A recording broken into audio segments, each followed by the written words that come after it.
Kalbėjom, kad dabar jam teks pripūsti balioną, pūsti tol, kol jisai tiesiog sprogs.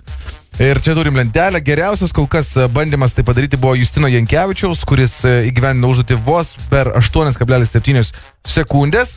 Aš tikiuosi, tu padarysi geriau. Man negi teko girdėti, žino žmonės, kas yra grelka, kaip čia ta šiltapuslė, ar ne tokia. Tu esi pripūtęs taip, kad jinai susprogtų net.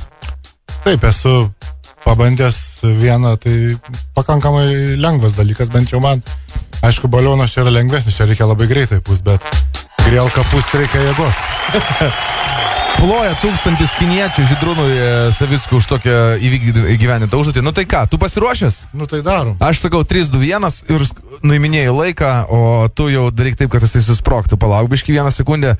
Aš įsijungiu savo laikmatį ir mes galėsime pradėti. Tai kągi, Žydrūnai, 3, 2, 1, startas! Opa. Nu, Žydrūnas, galiu pasakyti, iš pirmo pūtimo labai solidžiai. Aš pasidengsiu iš karto ir paklausysiu, kol jisai susprogs. Jau blogas laikas. Sunku suimti, grelka lengviau, aš manau. Gerai. O, jūs girdit, kas vyksta. O. Oh! Yes!